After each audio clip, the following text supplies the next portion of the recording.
I'm hoping that this is recording. Because it It didn't looks give like me the it's note. recording. It looks like it is. Okay.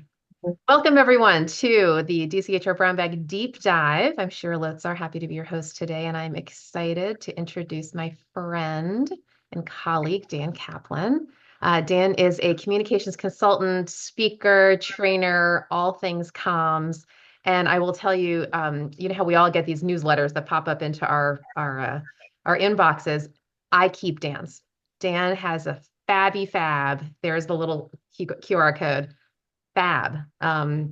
Short snippet communication tip of the, I don't know, how often do you send them out? A couple times a Every week? other day. Every other day. I love them. They're digestible and punchy and just great. So highly recommend it. Thank Anyway, you. so with that, Dan is going to share with us How to Relate Radical Candor, a book that I'm sure a lot of us know, to performance feedback. And this will be very interactive. So get ready to share case studies and get authentic with your peers. So Dan, take it away.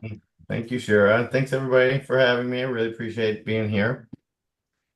Um, I'm gonna ask that if you can, please turn on your camera because this is really meant to be interactive. This is a little bit about me. I'm a communications trainer. I do all kinds of workshops and coaching for communications leaders, managers, and teams. But here's our agenda. We're gonna share strategies that your managers can use to improve performance feedback. We're going to talk about intergenerational situations. We got 4 generations in the workplace now. Not easy. We're going to talk about some things that you as HR practitioners can do to help your managers give better performance feedback. And we're going to have a lot of fun learning from each other. And that's why I ask everybody, if you can, to turn on your cameras because works best when you're sharing with each other rather than, nobody needs to hear some guy talking the whole time, right? So please interrupt. Please share your stories. Please give each other suggestions and recommendations. We're here to learn from each other. I'm just kind of the facilitator. Is that a deal? We good? All right, we're going to start off with a couple questions. We want to try to get a sense of some of the communications challenges that your managers have. So let's find out about what's going on with this group. So this is Slido. You can use your phone, hit that QR code, or if you're on your desktop, go to slido.com, DCHR, use the code. But answer this question. It's anonymous, so please be open. Please be open. Regarding performance feedback, what do you want your managers to do differently? Let's hear from everybody. What do you want them to do differently?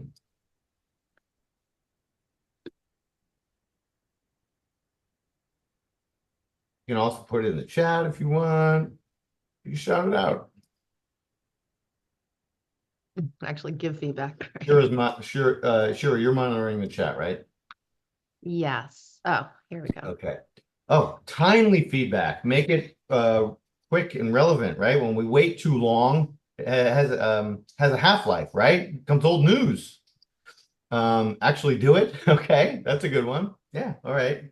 A lot of reasons why managers are afraid to give feedback. I actually read a statistic from I think it's HR Generalist. 86% of managers are uncomfortable speaking to employees in general. Shocking. Okay, to be able to be honest, objective, constructive, deal with issues sooner than later. Observational, so make it facts-based, not emotional, judgmental, I should say, not judgmental. Clear and direct regarding the self-esteem of the person. These are all good things to discuss today. Focus on strengths, how to grow them. Good. Positive feedback, positive reinforcement. That's good. Relate to the work actually assigned, not just the previous plans categories. Oh, interesting. Man, it's tough to be in HR, isn't it? Because a lot of my clients, what happens, I don't know if this is true for you, but a lot of my clients, what happens is the manager is really uncomfortable, unequipped, maybe, to have these conversations. So what do? They just flip it over to HR, make it HR's problem. Does that happen with you all? You see that? All right. Thanks for sharing that information. We got another question. Second question. What's the frequency with which your managers deliver performance feedback?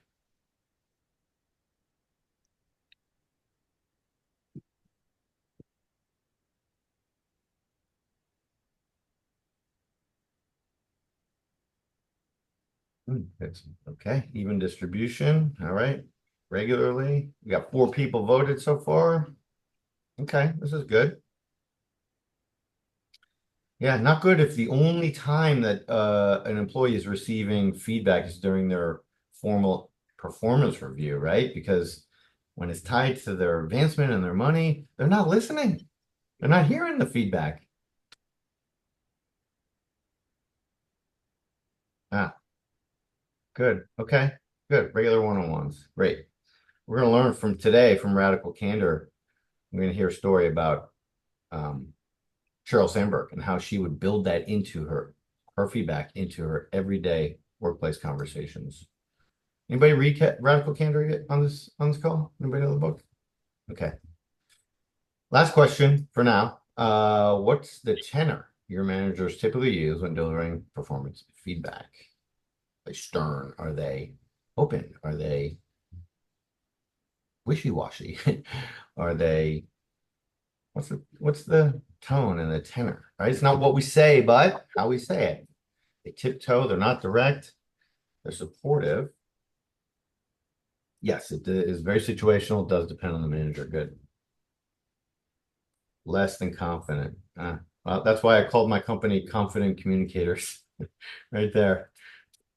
We all could use, myself included, could use a little more confidence every time we speak up. Okay, good. Yeah, these are very typical challenges. I hope by seeing all these questions and answers from you all that you all realize you're not alone in this. We all have the same challenges as HR practitioners and as trainers like myself. Okay, real quick, I want to open this up to some conversation. What are some of the right ways that you're seeing performance feedback being given? And what are some of the wrong ways? We're gonna do a quick. How many people do we have on the call? Sure. Should we do this as a big group or should we do it in Yeah, small I groups? think we only have 13, so I think we can do it as a group. Okay. Yeah, let's hear from you all. What are the right ways and wrong ways you're seeing in your organization?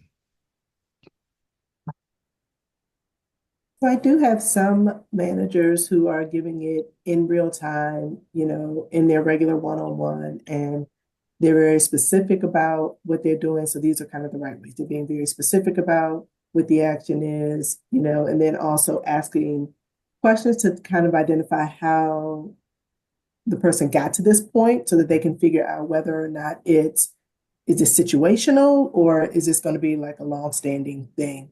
And then I have the other extreme, which are people who just avoid it. And, then they come to HR and they're like, well, I'm ready to fire them. And I'm like, oh, that's great.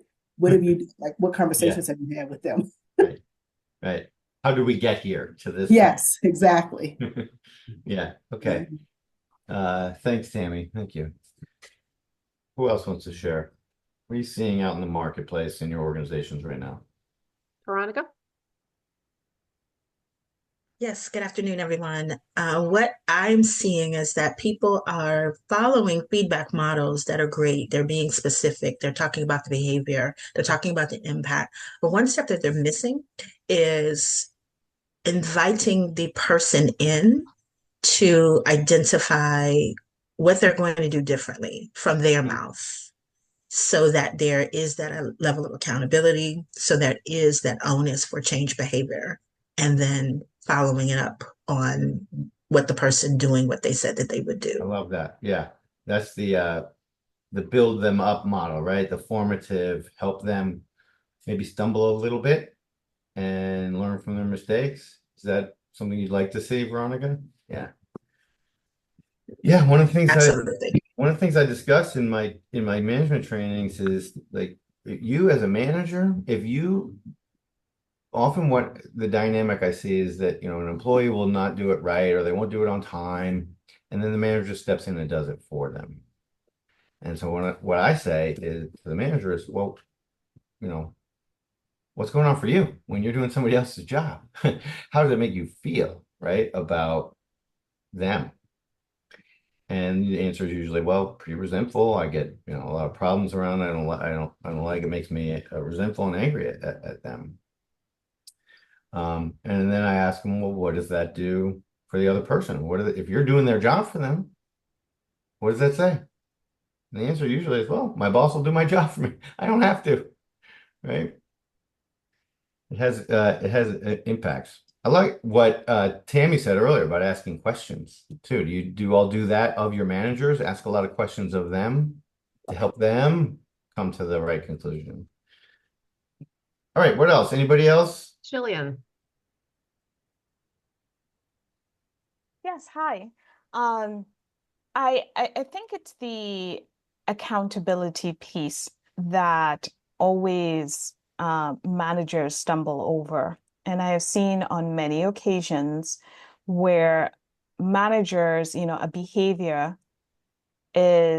happens, whether it's out in the open or I've heard of it. And the question is, well, what did you do in that specific situation?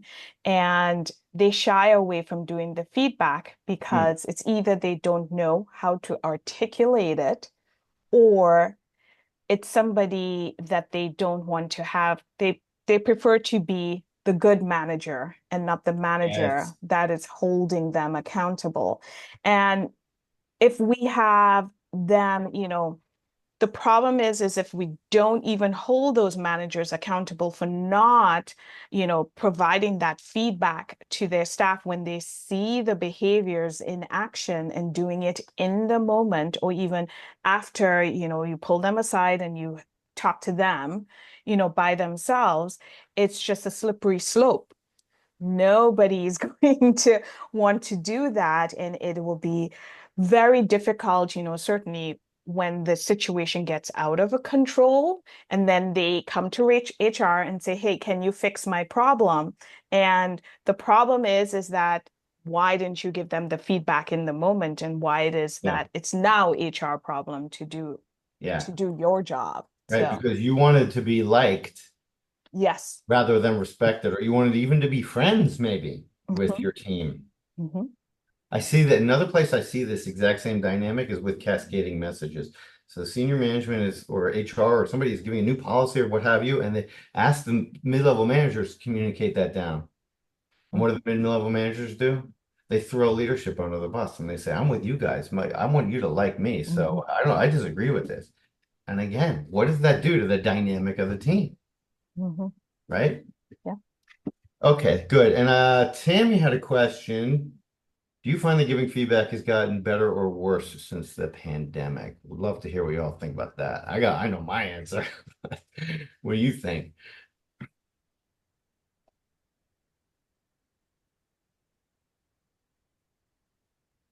I will say it's absolutely gotten worse.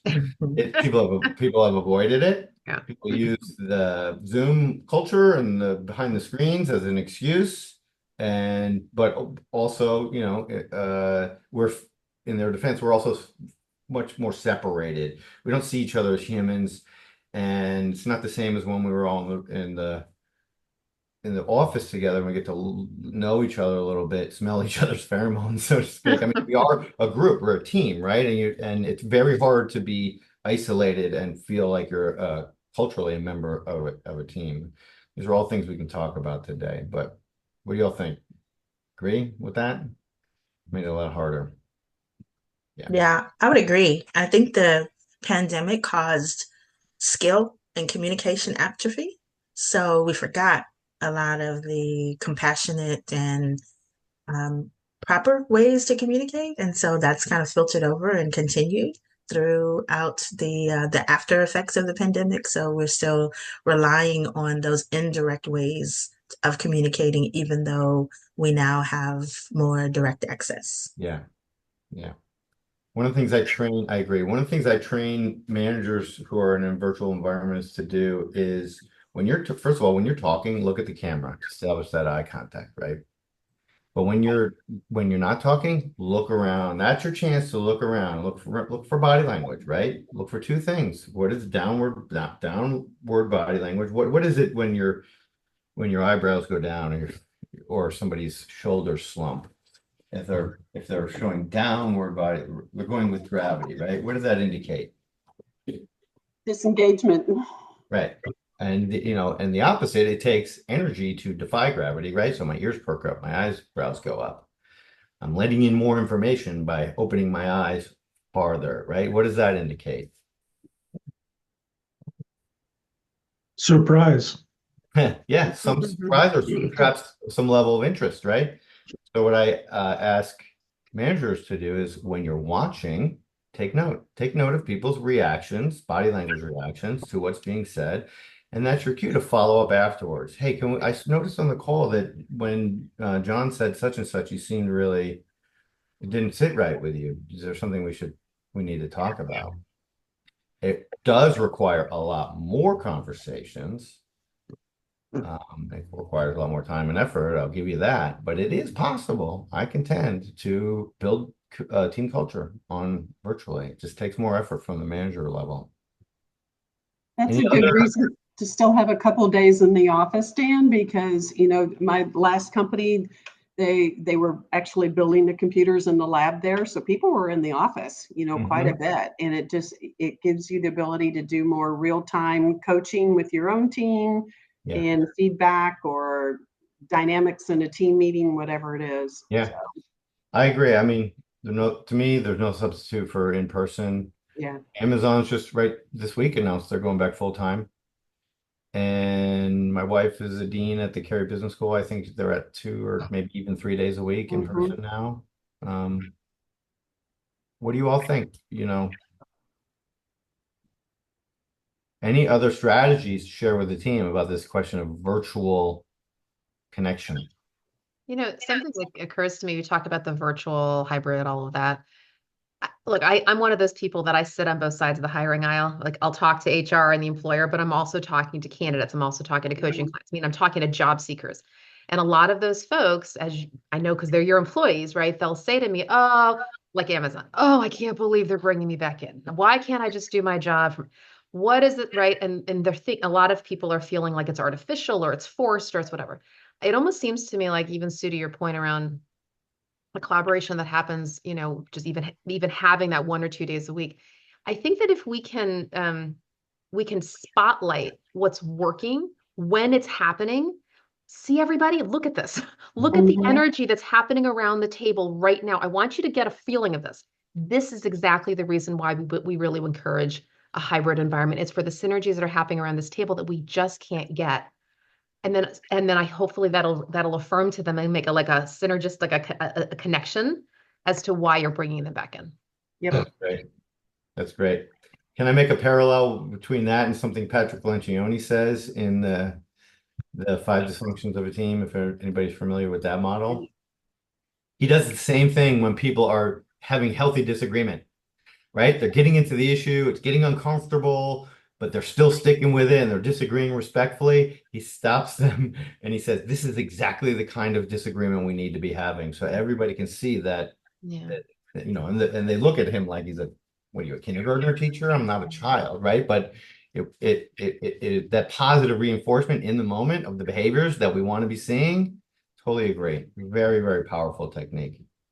All right, let's move ahead. Oh, actually, it looks like Tammy has a question or a thought. Oh, great. Yeah, good. Just kind of piggybacking off of what you just said, I think that, the one thing why it seems as though people, feel that way when they're like, oh, I don't want to be there, it's because it's not meaningful when they're coming in. And I think, part of it is also creating an environment where it is about collaborating or brainstorming or something specific versus, I'm in Zoom meetings all day long. Well, whether I'm in Zoom meetings all day long here or if I'm gonna be in Zoom meetings all day long in the office, like, sure, I could see being annoyed by the fact that I'm literally in the office doing the exact same thing. But I think if people are using it to collaborate and actually brainstorm and, just being intentional about the purpose for coming in, that becomes, it kind of lessens it also for staff as well.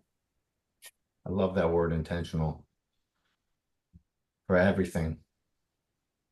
So I really resonate with what Tammy just said about being intentional, and that makes me realize that for some people, especially younger people who, the past 3 years of working remotely has been a much larger percentage of their career. I think people actually find it harder to go out, not everybody, obviously, but certainly introverts and anybody who's not purposely extroverted finds it easier just to do their job than to have to do this amorphous, excuse me, amorphous thing of bonding, interacting. Anytime you call out interacting, it feels artificial and difficult. It's not just, you know, the water cooler thing, which works because your guard is all down. You're not trying for anything. You're just talking about whatever you really feel like talking about. So I can definitely see why people would want to just let me do my Zooms. I have my list of calls. Let me just do that. And so if during the course of this radical candor model, you could speak to that a little, how people can get out of their social comfort zones or social discomfort zones, that would be great. I'd appreciate that. Yeah. I use Disc for that. And when I have a few slides on that at the end, but Eliyahu, I'm going to encourage you, because I know you also do a lot of work with Radical Candor, to jump in and maybe help us think about that as well. So I'm going to just give an overview of the model. Okay. So this is, Kim Scott wrote this book. I don't know what year it was written. Anybody know? That's probably about 10 years ago, at least. 2019. 2019. Great book. Okay. So she has this model and she says, you know, when we give feedback, we should be doing two things. We should, first of all, be challenging the person directly, but at the same time, let them know that we care personally about them. I'm going to tell you a story from the book about that. It kind of illustrates this. And Kim Scott used to work for Sheryl Sandberg. Everybody hopefully knows who she is. At Facebook, Sheryl Sandberg asked Kim Scott to present to the executives. Does the presentation, and on the way out of the presentation, in the hallway, Sheryl Sandberg says to Kim Scott, she says, Kim, you know, you have a bright future with this company, but are you aware that you say and ah a lot when you present? And Kim gives her one of these. Oh, that's nothing. And Sandberg wears her up. She says, I can see by that little shoe fly gesture of yours, I'm going to have to be really direct. When you say and ah in front of the executives, it makes you sound stupid. I have a presentation coach. Would you like me to put you in touch with her? And Kim Scott said in a 2-minute hallway conversation with some of the most profound, impactful feedback that she'd ever gotten in her life. So let me ask you, why do you think that was so powerful? What did she do? What did she say that made it so powerful? She affirmed her first. You have a great future in this company. Right. And it's not but, it's and. And here's something that could level up your potential here. Yeah. And what else? I'm going to support you in getting there. I have a presentation coach. Would you like me to put you in touch with her? But there was more to it. What else? There was also a level of respect there. Because I think sometimes that's where it becomes hard, because you don't understand a person's intent. And so there was a level of respect there. So here's somebody who genuinely cares about me. Yeah. And giving me this feedback to be better. Also, sorry. Also, not only did you tell them that there was an issue, but you also gave them a solution to try to fix it. Yeah, these are all true, all good. I'm looking for one more thing. Well, maybe this is the one thing, I don't know, but she set the bar higher for Scott. Very high expectations. And to the respect part, I believe that you can achieve those expectations. Exactly. I was going to say, and she communicated that she believes in her, that she can do it. And she addressed it in the moment. She did it in the moment. Yeah. These are all true and great, but not the quite, the answer I'm looking for is right here. Challenge directly. Very specific and very direct. Yeah, very specific. Yeah. She did not let her off the hook with the little, that's I was going to say that. Gesture. She squared her up and went there. Right. Okay, so we've got, Kim Scott says, if you have somebody who challenges, a manager who challenges people directly, but does not show that they care personally. That's down here. She calls that obnoxious aggression. That's like if somebody's got spinach in their teeth, right? And you laugh out loud and say, ah, Michelle, you got spinach in your teeth. Do something about that in front of other people. Obnoxious aggression. Challenging, but not showing that you care, right? Then we got up here in this corner, we got ruinous empathy. And that's when people who, we have a lot of managers who are like this, they show they care a lot about their employees, but they don't challenge them directly. Ruinous empathy. That's like when you don't say anything to the person who's got the spinach in her teeth, because hopefully she'll just figure it out herself. Right? Then we got down here, the worst of all, that creates a lot of mistrust in the organization when you have managers that don't care and don't show that they care and don't challenge directly. And that's like when somebody's got spinach in their teeth and you like whisper to, everybody, all your friends and colleagues and coworkers behind their back. Can you believe Michelle's got spinach in her teeth again? She didn't even know, right? That's what creates that culture of mistrust. But radical candor, what would that be? Let me ask you all. Somebody's got spinach in her teeth. How can you show that you challenge directly and care personally? What would you say to them? How would you handle that?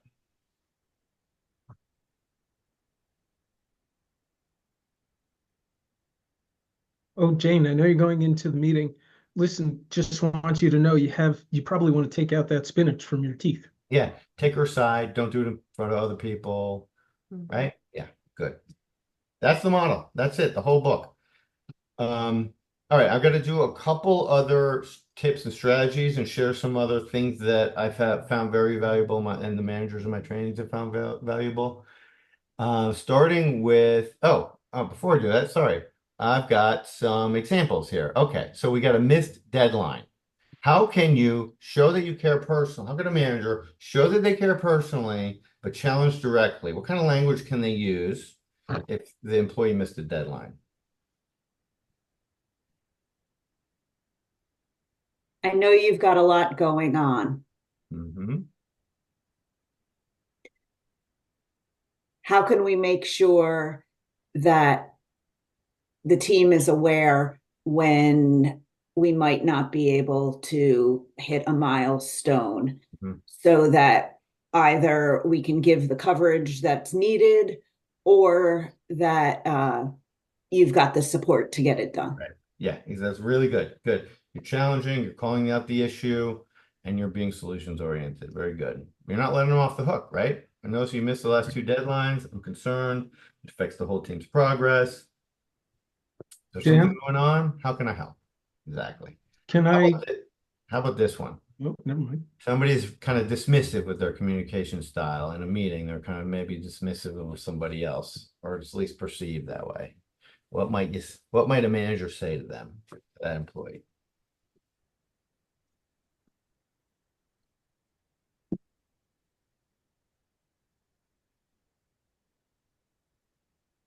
Remember the 86% being uncomfortable?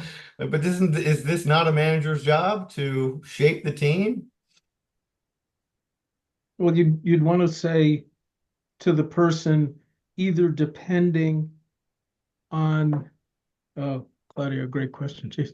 Either depending on, it really depends on what your goal is, right? And depends on the situation. You might actually address it right there in the meeting in public, or you might address it on the side, which is much more likely. But if the person has dismissive communication style, you want to be able to say, hey, Joe, when you said X, did you notice people's reactions? What do you think their reactions were? Good, right. Do you think that opened up conversation or closed it down? So yeah, you think it closed it down. Why would you want to be doing that? Is that what's the advantage? What's the disadvantage, do you think? Like really lead them step by step into the consequences. Or you may not be aware of how that communication landed with some people, but here's what I noticed. Yeah. Yeah. And then the support piece, right? That was the challenge piece. But what about the support, care personally piece? Let's find a way, right? How can I help? Okay, last one. What if an employee just doesn't have the attention to detail that they need to be having? Challenge directly, but show you care personally.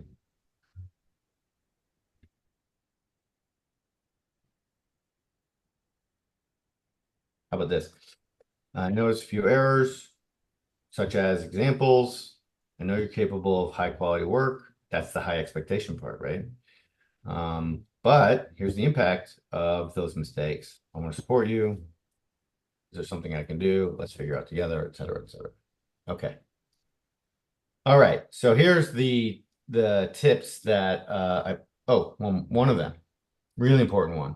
She says managers generally have what she calls the competence likability trap. We talked about likability earlier, but there's another piece of that, she says, that prevents a lot of managers from doing this, and that's they want to be seen as competent. And it's hard. These are the things that psychologically get in a manager's way. So she says guidance is a gift, not a whip or a carrot. You believe that to be true? It's a gift. It's a mindset shift, right? Most people, when they give feedback, what do? Most managers, when they do give feedback, how do they structure it?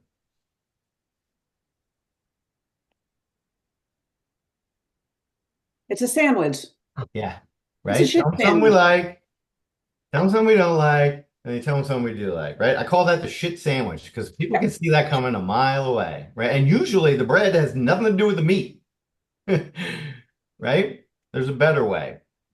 We'll talk about her formula in a minute, but here's 14 of her tips that she gives. And this one came up in the Slido chat earlier. Do it fast. Guidance has a short half-life. You wait 2 weeks, it's old news. Why are you bringing this up to me now?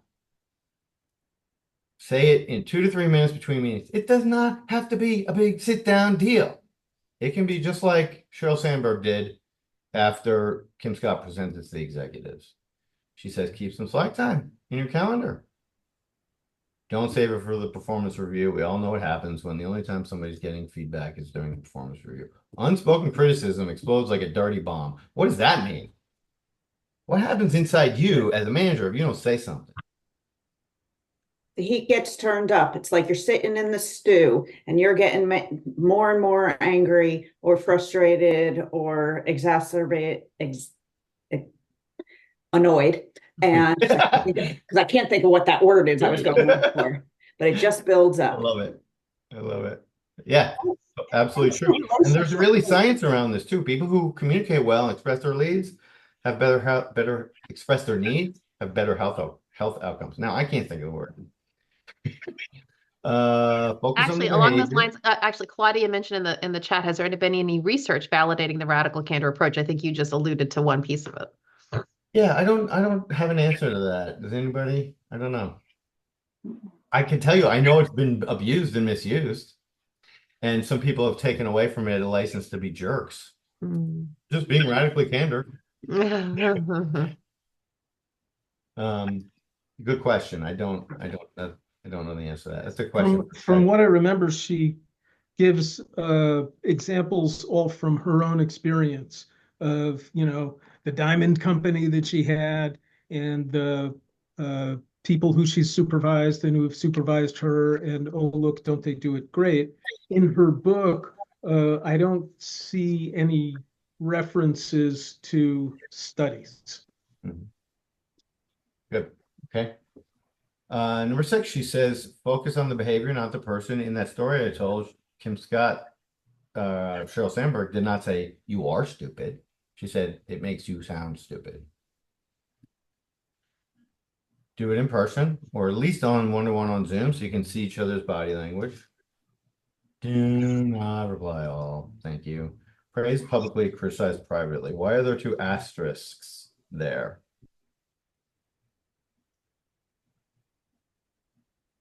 That's the general advice most people give, but why would there be 2 asterisks? Now I can't say that word. Asterisks. Why are there situations where you would not want to praise somebody publicly? Some people don't like to be praised publicly. Some people just don't want that. They're quiet and then reserved. Know your audience. They want the praise, just not in front of everybody. And how about criticize privately? there are times maybe you did do it privately and you need to, as maybe as a last resort, call them out in front of their peers. Definitely last resort though, right? Not as a practice. She says corrections, factual observations, disagreements, debates are different from criticism or feedback. It's just a correction. Take this, no pressure. Just take the pressure off yourself. Adapt to the people's individual preferences. I use DISC, but if you use Myers-Briggs or StrengthsFinders or Enneagram, what have you, use these tools. So many organizations I work with have a behavioral assessment. They give it to the employee when they start, and then it just sits on the shelf, and they don't actually do anything with it. Use contrasting. Contrasting is a great strategy for managers. It's when you know your employee well enough to cut off at the pass the thing that might frustrate or upset them. I don't want you to think that I don't appreciate you, but I do want you to come to the meeting on time.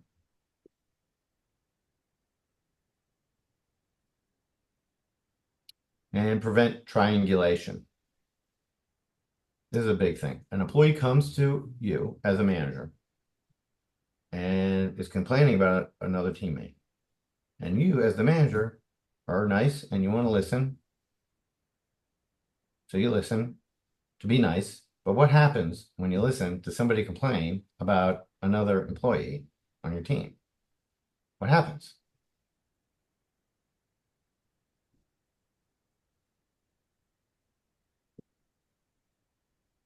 You're now making their problem your problem. You're in the middle.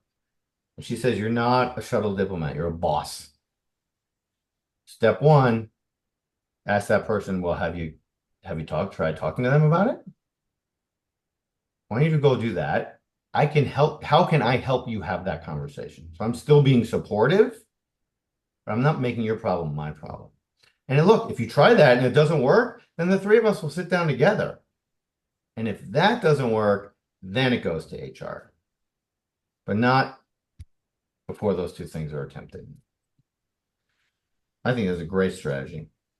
And group learning, she says to do it in your groups, do it a lot. I'll give you a couple of tools, games, strategies, techniques a little bit later that you can use, your managers can use to develop this skill amongst the entire team. Anything you all have to add to this list of best practices around feedback? Mine is and, not but. I know there are a lot of us that are using that these days. I'm a big believer in it. When I say something that I want to say a but or a however, I literally pause and say, and. So I appreciate you and such and such, right? So put them parallel. Those two things can be held in dissonance. Yeah, the power of language creates more openings rather than closings in the mind. Amazing. Oh, don't take it personally. Worse than useless. Okay. Another thing she says, if you want to do it, the leader. If you want this to be your culture, the leaders, this has to start with the leaders. The leaders have to be willing to do this. You agree with that? Anybody here work? No, time to get honest and a little bit vulnerable here. Anybody work in an organization where the leaders expect people to be direct with their feedback, constructive with their feedback, but they themselves are not? Anybody work in that kind of organization? Maybe we should be talking about training our leaders, not so much our managers. Okay, so I'm going to add something on top of this before I revisit Kim Scott's formula, her feedback formula. I want to talk about clear requests. Why do we really got to talk about clear requests before we talk about feedback?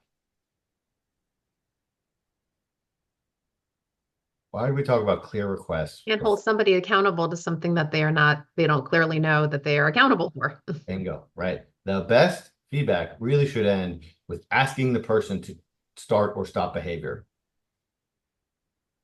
Really should end with a very clear request. So what is a clear request? All right. Anybody ever get feedback like this?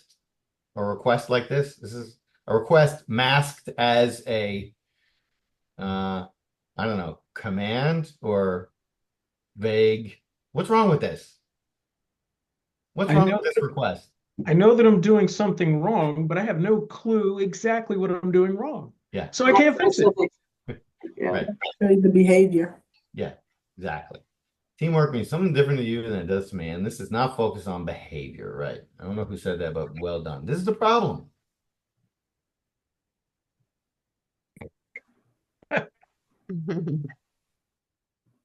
All right. So, right? Good, right?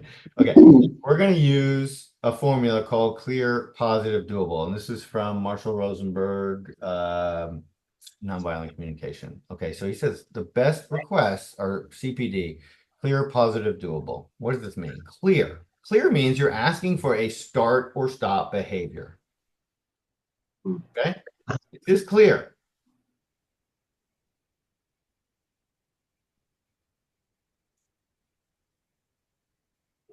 Clear to me. Is this clear? No. How can you say this asking for a clear, ask the child for a clear start or stop behavior? I want you to respect your grandparents by saying thank you after they give you a gift. Ah, I love that. That's really good. Yeah. You ask permission to leave the table before when you're finished eating. That I can do. I know how to meet your needs now.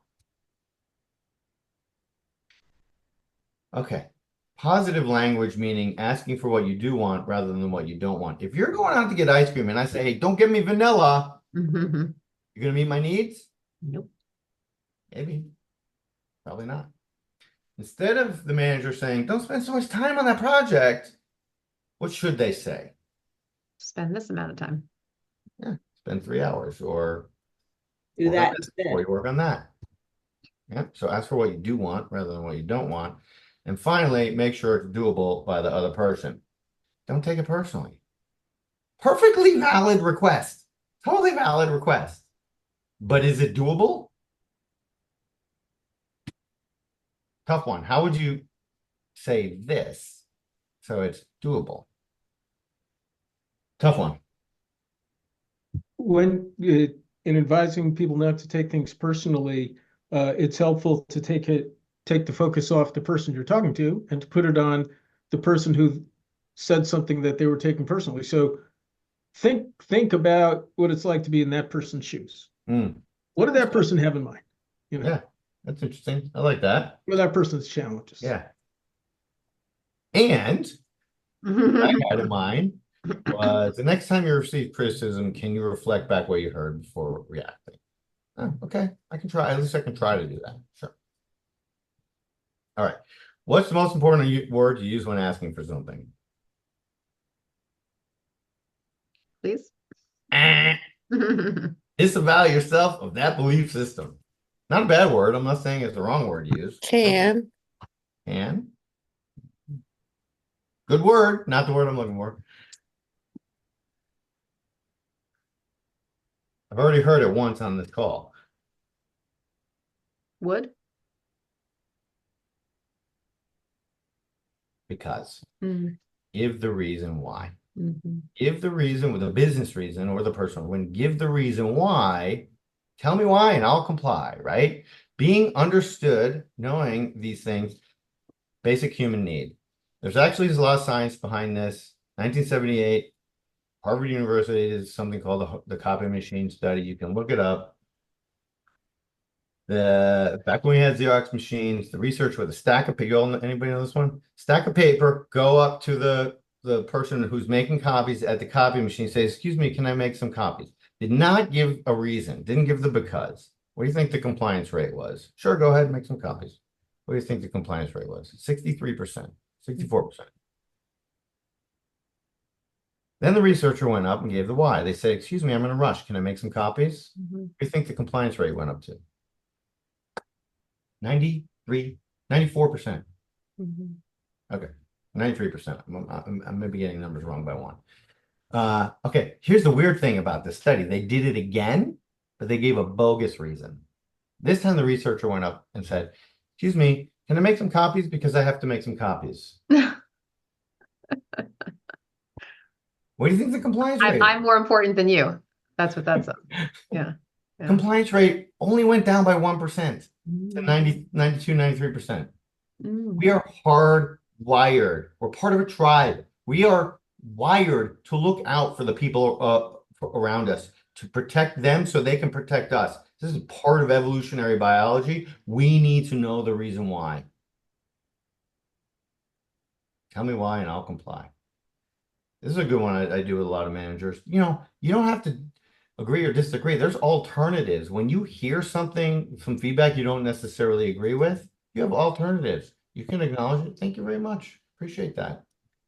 You can agree in part, in principle, or probability. You might be right, maybe, I don't know. Or you can ask questions. What do you mean by that? Tell me more. I don't quite understand. There are alternatives to getting upset about hearing some things that we don't like.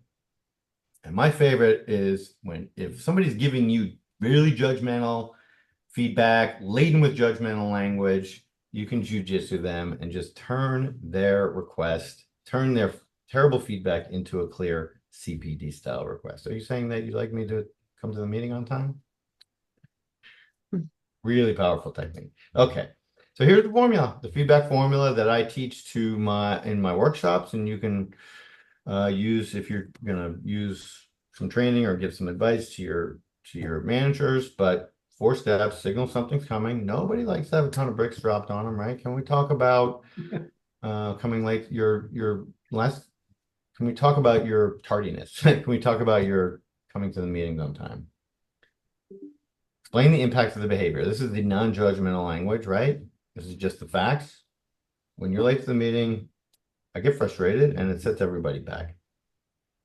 Ask for a clear start or stop behavior. Can I ask that you please end the meeting on time, start the meeting on time? Last 3, going back a step to number 2, you might say the last 3 times we've had a meeting, you've been over 5 minutes late, but just the facts. And then offer support. If you need to reschedule, let me know. If you want to send me a text in advance that you're going to be late, etc. Dan? Yeah. Within this feedback formula, where do you put in like people's natural or automatic response of wanting to explain themselves? And then they'll give their reason for why they did things in a not good way. Yeah, that's great. Well, yeah, I mean, it is very important for the manager to listen to the employee, right? To help them feel heard, right? So the way I'll answer that question might not be the way you want me to answer that question, but what I do is I have the managers role play this in the workshops, and I have their role play partner kind of be difficult.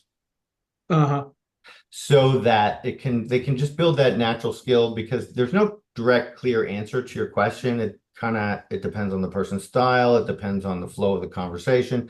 It's very situational, right? It depends on the severity of the issue, all kinds of factors. But the idea here is that the manager should be in a safe environment, safe space, sort of practice these skills so that when it comes time to do it in real life, they're less nervous and it's more natural. Great answer. Thank you. Dan, you mentioned earlier in the opening about you're going to address generational differences. I'm not sure where that comes in your slides, but I just wanted to sort of offer something. So as we know, we tend to have we're experiencing more in some environments, more sensitivity around receiving feedback, particularly for younger generations. With that said, there often is a receptivity to mentoring, right? And to leveling up one's career. So a thought when you talk about signal something's coming, even before that, to say, can I talk with you about X? Susie, can we have I'd love to have a mentoring moment with you. Yeah. Now, here's a little piece Really of friendly, can I share a friendly tip? Right? To sort of say, look, I'm for you. I care about you. I want you to grow and succeed here. And I'm framing this in a way that's going to be helpful to you, hopefully. And now I'd love to share with you an observation. Yeah. Love that. That's really good. I'm jumping ahead here, but a phrase a manager can use for that is, I'm giving you these comments because I have very high expectations and I know that you can reach them. This is from the WISE feedback study in 2013. And it's the same model as radical candor.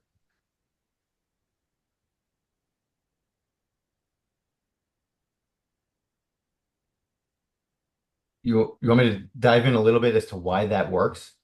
Yeah, that phrase, I've heard that before. That's a powerful phrase. It's you're raising the bar, right? You're helping them raise to your expectations, which means that you trust them, that you believe in them. Yeah.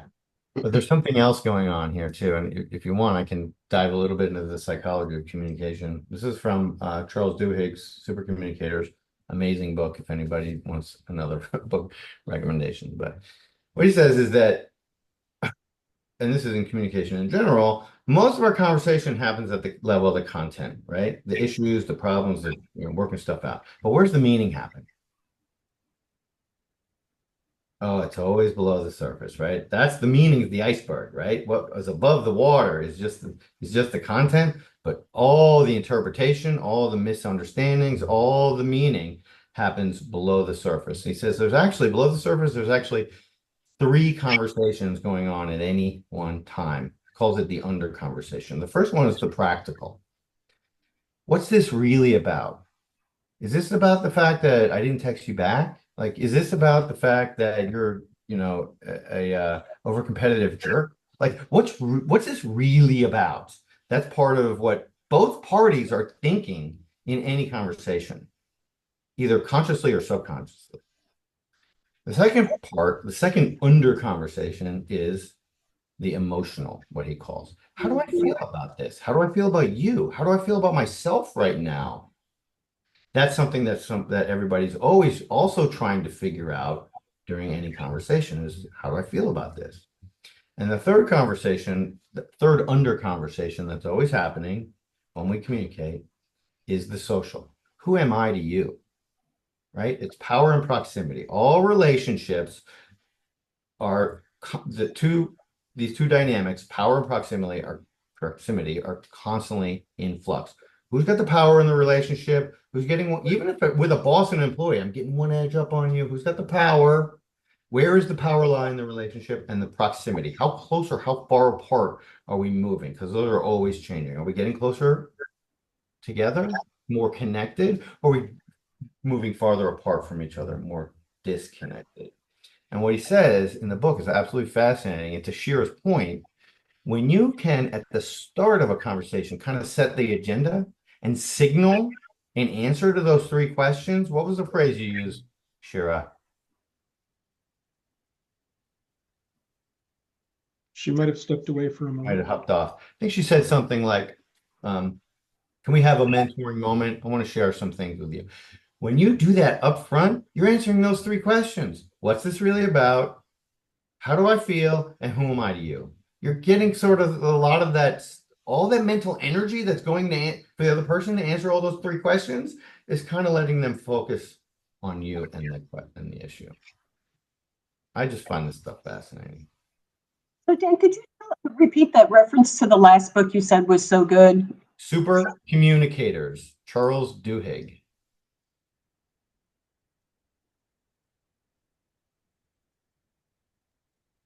Okay, where are we? I have 2 strategies that you can use with your managers to help them get better at, and their teams get better at feedback. One of them, do I have 2? No, I just have one. It's called the hot seat. And it's hard. I'm not saying this is easy. I'm not saying everybody's prepared to do this, but it is super powerful. Super powerful.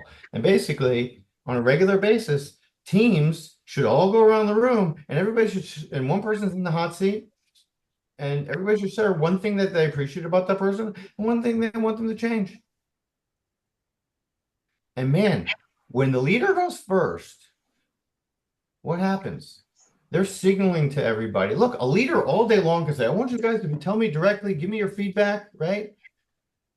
people aren't going to do it because of the power dynamic. But if they're in this setting and it's expected of them to do it, and the leader accepts that feedback, because your job when you're in the hot seat is just to listen. It is not to explain away, give reasons, rationality, disagree. Your job is just to sit there and to take it and to listen to other people's perspectives. You can ask clarifying questions, but that's it. Really helps to have a moderator the first few times until they get good at it. But when you start with a leader, everybody sees that it's okay, socially okay, maybe even expected to give each other feedback. And when everybody gets a chance to sit in the hot seat, it becomes a lot less painful over time, and it becomes more expected of each Can other. I share a thought? So sometimes when I'm doing, I'm trying to do like an icebreaker, with a team meeting or such training. I'll do a version of what you're talking about, and it actually helps people to sort of create a safe space. So, well, and I'm sure a lot of you have done this, where you send the piece of paper around the room and you put your name on it, and then everybody writes something wonderful about you, right? You get the person gets the piece of paper at the end. I then have them give it to the person to the right. And then that person out loud brags on the other. Oh, everybody thinks you're so wonderful, wonderful, wonderful, wonderful. But then I have them do a version of what you're talking about, but it's very self-effacing. And so I say, okay, everybody, I want you to write down a little piece of paper. Please forgive me if I ... And then they get vulnerable. And then they say to the whole crowd, hey guys, gals, right? Please forgive me if I tend to get a little bit snippy when I am under pressure. This is why, this is what's happening. There's a because there, to your point, Dan, right? Or maybe they say one or two things about, then when person gets vulnerable and humble, it can then, I think, maybe pave the way for the hot seat, because they're actually owning something, and then they're saying, I'm receptive to feedback because I own my stuff. That's great. I Yeah. love that. And I'm stealing it. Please. I will give you credit. No credit needed. Good. Okay, great. Good. Anybody have any other strategies or tools that they use with their to help their managers and their teams with feedback that you want to share with the group? Okay. We're a little bit short on time. We got 30 minutes left, so are you okay if we skip this? Keep going? Okay. All right. I do want to talk about the 4 generations in the workplace and some reading that I've been recently doing. And before I go into this, I want to say to you all, this is my first time presenting on this. So if I screw this up, please know, there, I just did it. I took my own medicine. Please know that I haven't mastered this material yet, but I do think that there's a tremendous amount of value in some of the resources that I'm about to share. So what are the common adjectives your managers use to describe their younger employees? What are you hearing in your workplace? What are some of the words you're hearing?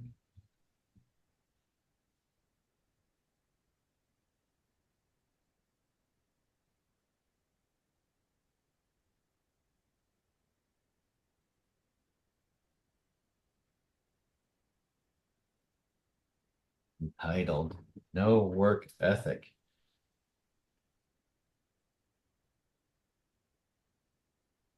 There was an article yesterday in on MSNBC, whatever.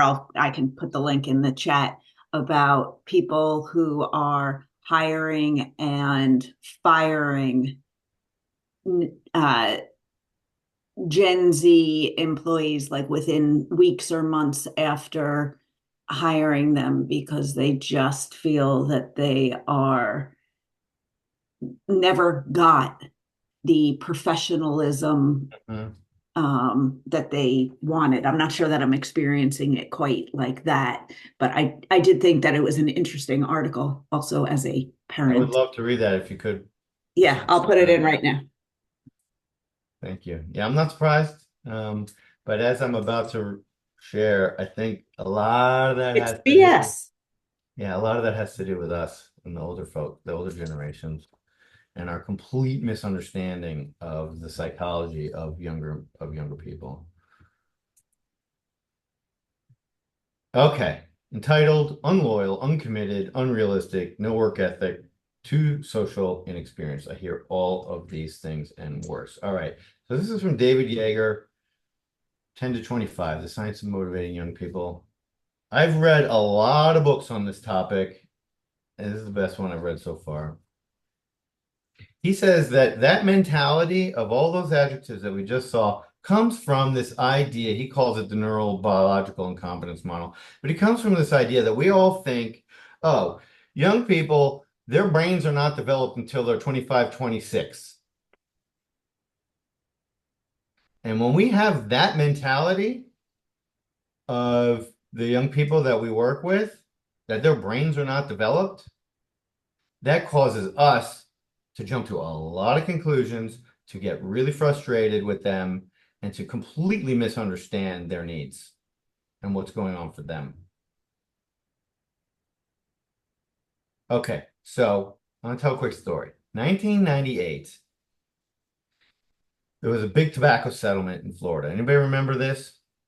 A lot of money was paid out to the state of Florida by a lawsuit that the state sued the tobacco industry, saying you have to pay for, you have to settle with us and give us money, and a lot of that money, most of that money, went to an advertising campaign with the objective of trying to get youth to stop smoking. Okay, so there was a meeting. There was a meeting with the FDA, the epidemiologists of the government, the CDC, excuse me, and they were interviewing advertising agencies to hire for this campaign. Okay, so the CDC, old school epidemiologists who thought they knew everything about reducing disease and smoking, they said to the advertising agencies, you have to use our 3 approved messages that you need to drill into the teenagers' heads over and over and over again. Smoking causes cancer, smoking makes your teeth yellow, and smoking isn't sexy. And in the book, it says this strategy was a result of epidemiologists using classical economic thinking, which meant that people decide on things by weighing relative costs and benefits. Now, how do you think this would go over? And then I'll tell you, in fact, one of the stipulations of the settlement from the tobacco companies was that the money had to be used to tell teenagers to stop smoking, to tell teenagers to stop smoking. That was a stipulation from the tobacco agencies, industry. Okay, so this guy comes along, Alex Boguski. He's a young startup, kind of a small little creative agency. And he said in that meeting to the epidemiologist, he said, you know, we've gone out and we talked to the youth. We went to the malls and we asked them, do they know that smoking causes cancer? And all the kids were like, yeah. And we talked to them. He said, you know, yellow teeth, does that matter to you? Well, maybe when I'm 50, but not now. And they were like, and the kids were like, actually, I'm having more sex than I ever had. And I think it's because of the cigarettes. So they had done the research to know that telling kids these messages was not going to have the effect that it wanted. And he said to the epidemiologists that youth, when they come in of age and they come into become part of, they're trying to become part of the adult tribe, what they're concerned with is being understood and accepted into that tribe. And that's a key message I'm going to continue with later. Okay, you with me? Everybody with me? So he gets hired in part because he convinces them that their messaging would actually increase smoking. And this is the first ad that they came out with. I'm going to show it to you.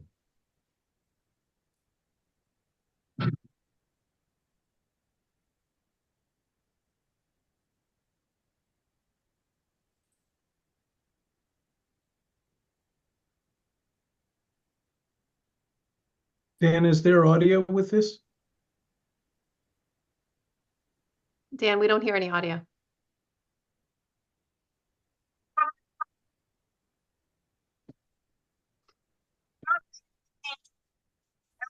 Dan, there's no audio. Oh, no audio? Yeah, so you would have to, when you share the screen, you'd have to hit optimize video when you do the screen. So you'd have to, you'll want to stop your share. Then when you share again, you'll want to hit optimize sound actually. Okay, sorry. That was awkward. Okay, so When you hit share, share. yeah. And then on the far right, it'll say share sound, optimize, and optimize for video sharing. Hit both of those on the far right. Oh, I'm glad you knew that. I have to restart.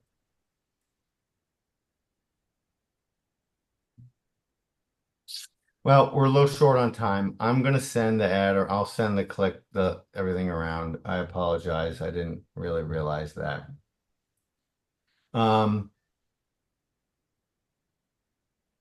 But this is gonna make it difficult for me. But what the ad does is it presents the youth as basically standing up to the tobacco industry. You saw the body bags, you saw the microphone, and they were saying, do you know, to the executives, they were saying, do you know how many cigarettes, how many people die from cigarettes every day? And basically positioned the youth as being empowered. And it didn't insult them by telling them what to do. And it also gave them permission to pursue what they wanted, which was essentially to become part of the adult tribe. He said, young people are not idiots. They make decisions about what's valuable to them. So it's our job to make non-smoking a valuable decision, quote unquote, on their terms. And this idea actually did significantly reduce the smoking rate. And to Shira's point, this is the mindset that has been shown to work with the younger generation, not the enforcer mindset, which is high standards, low support, not the apathetic mindset, low standards, low support, not the protector mindset, but the idea of high expectations of them, but also high level of support, what's called the mentor mindset. Does that sound familiar? Sounds a lot like radical candor. And a good phrase that's easy to use is, I'm giving you these comments because I have high expectations and I know that you can reach them. In the culture code, the wise feedback study, 19 words. They showed how just these 19 words alone can improve the way that feedback is being heard by young people. Okay. But let's open it up. I wanted to make sure we had some time to share strategies amongst ourselves of what's working, what you're seeing that's working with helping managers give feedback to young people.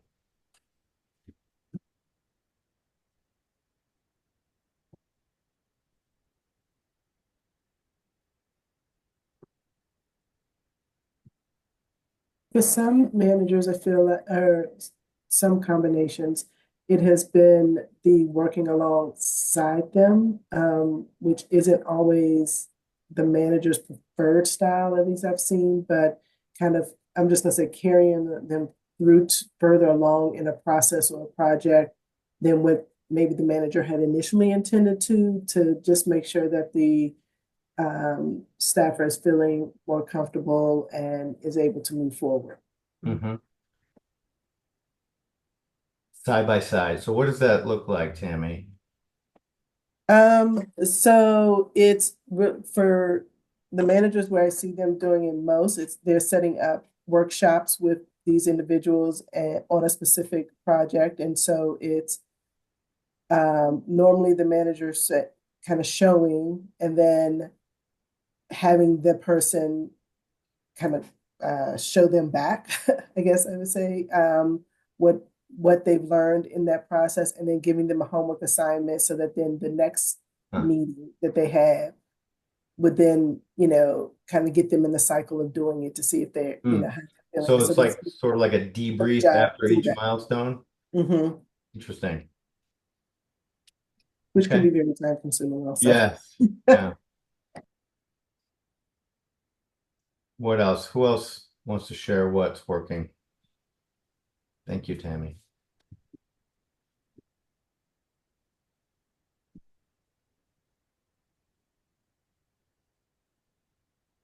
Sure. What does the mentor mindset mean to you? What is that? Yeah, to me, the mentor mindset is that, so when you say high standards, high support, it's I care for you, and I care for you as a person, and I care for you as a career professional, and I know you want to grow. That's why you're here, right? You want to make an impact, you want to make a difference, you want to grow. And of course, you ask the person, right, what they care about. But the implication is, I care about you getting to another level. And therefore, I can be in a position as a supervisor to support your growth. So every time I give you feedback, it's for your benefit. And yes, it's for the benefit of the organization, but it's also for your benefit. So instead of it being a top-down kind of feedback, it's a bottom-up. That's what I'm saying. So I have two questions about this. One, so this isn't like a mentor program where you get assigned this is boss and employee. Yeah. The boss is serving in the role of mentor and coach, which is obviously two different things. But in the mentor side of it, it's there's certainly advice, right? But it's all from the perspective of, I want to help you achieve your goals. Yeah. To the extent that the person feels the care of that, what are your career goals? What skills do you want to develop? How do you want to make an impact? What's important to you, employee?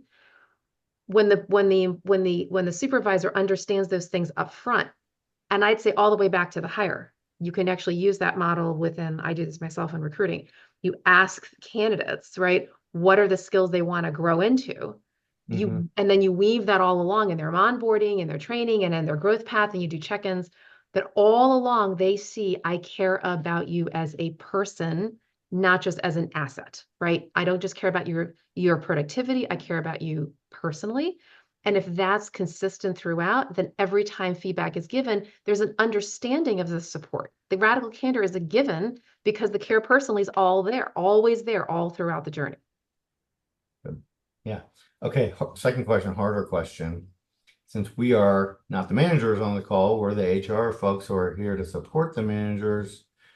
What are the roadblocks that the manager has in their mind to implementing this model?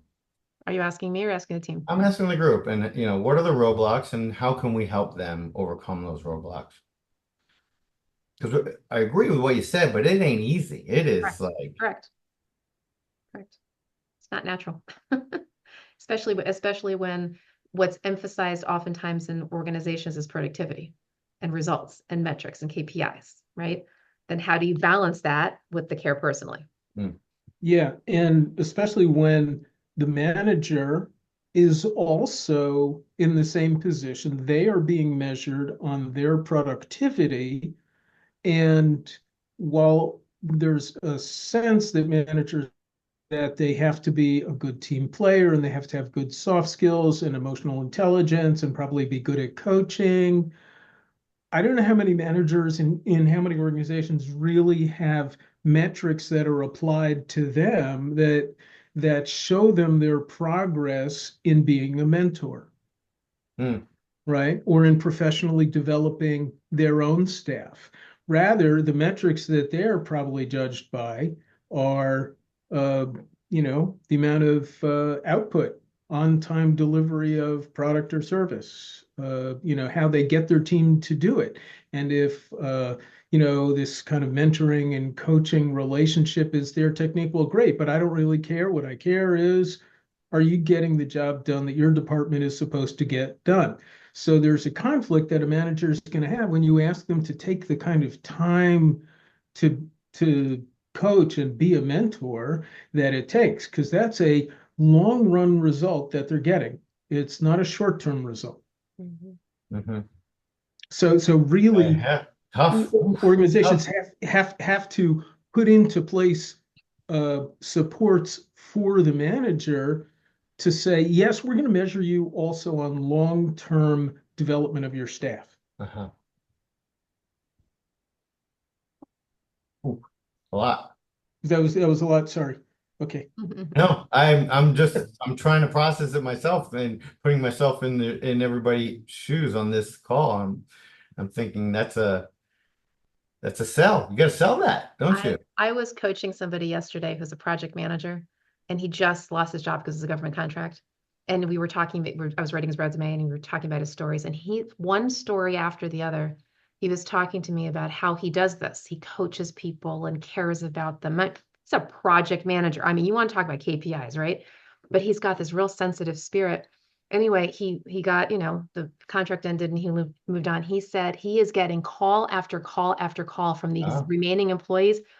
So and so role, I will go with you wherever. You just tell me where you land. I want to follow you wherever that engenders that kind of loyalty, and I will run through a brick wall for you because you cared about me, right? So you want to talk about productivity, huge amount of productivity, because people know, right, that you're a leader who cares about them. Amazing. But the managers have to know that the executives who are measuring their output consider consider the difference that makes. And that they really value it. Yes. Okay, anything else to add before we move on? I think one tool that you probably all have already that can help you with all of this is your behavioral assessments.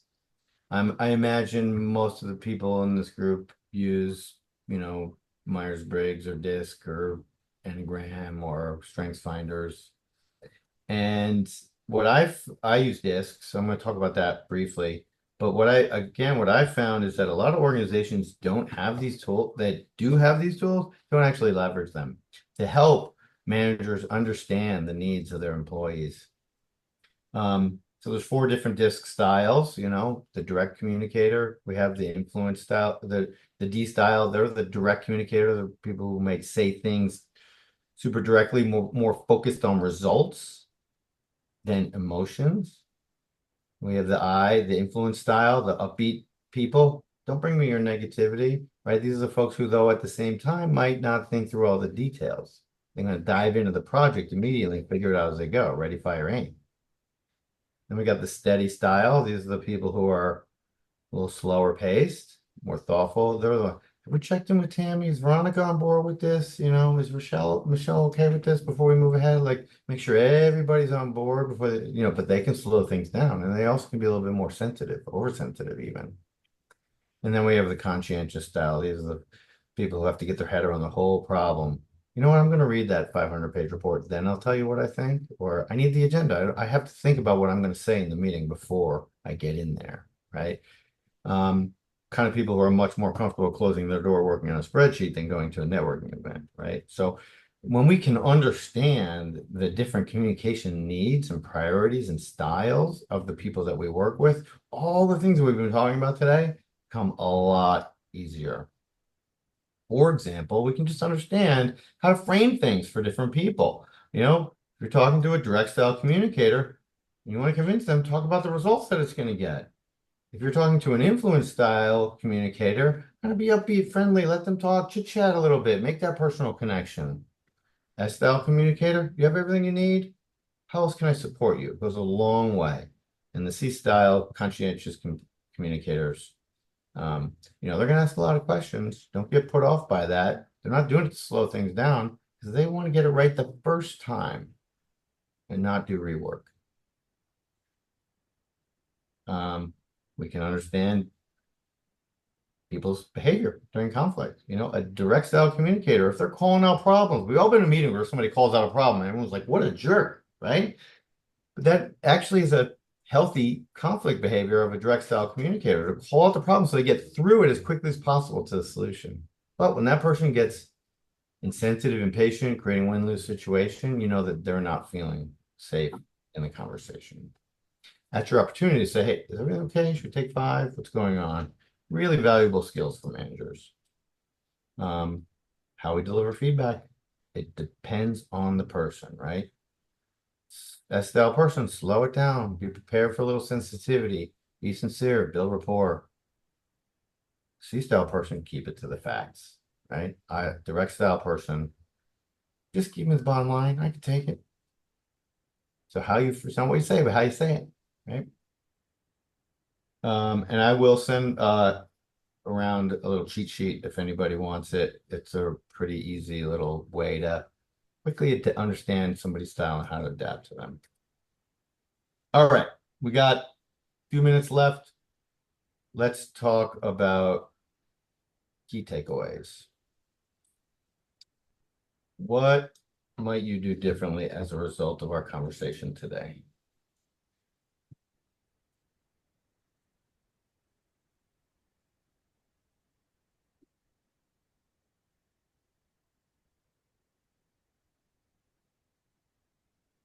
I'm going to reread the book, which I have. Like, I mean, I remember so much of it, but I'm actually helping a client right now with redoing their performance management, and they're going through a number of different changes as well. And I think that just refreshing on some of this for me as a conduit for them, it just, it's time to take the book back out. Good. It's a good one. Right. And you hit all of the, obviously, the key points. So thank you very much for this session. Good. I think it was Veronica, you who said be intentional. Was that not you? Being intentional? That might have been Tammy, but Was that you, Tammy? About being intentional? Okay, so let's be intentional about what we're going to walk away with today. What I'm walking away with is because I'm an executive coach, so I help leaders lean into this. And I loved what Eliyahu said with regards to understanding that the work that you put in to developing and showing your people that you care is worth the heavy lift. And part of managing up is to get the leaders to understand how important that is and the impact that that will have on the organization overall. So kind of helping them to courageously stand for that in their organizations. Great. Love it. Thank you. Anybody else want to share? Piggybacking off of Shear's comment about the mentor, kind of that mentor mindset as a leader, and because oftentimes you think of it as in the structure like mentor, mentee program versus, and so really working with the versus, hey, I as your manager, can be that person as well. And so I think helping managers to see their role in that it's really about being this mentor, about being this coach, and to help with the development, which is similar to what Veronica was just saying. And rereading the book, as Rachel said.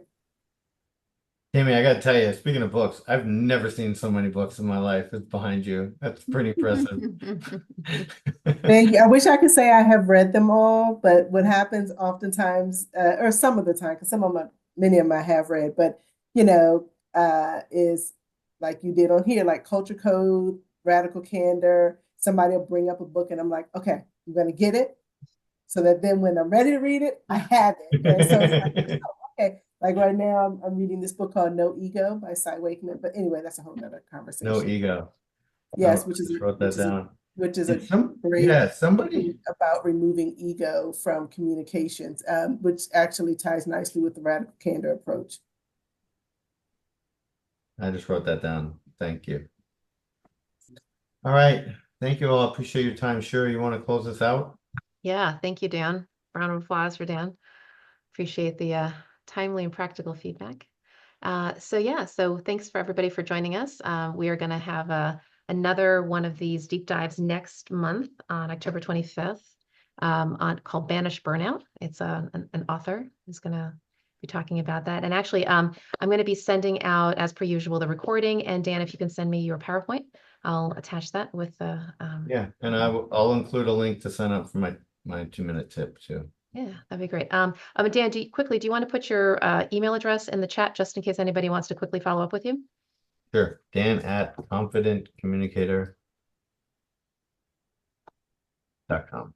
Yeah, and of course, feel free to share the recording with any colleague. We're always happy to spread the wealth. All right, everyone. Thanks for joining us. Have a blessed day, and we'll look forward to seeing you next month. Thank you, everyone. Take care. Have a great weekend. Bye. Bye-bye. What do you think?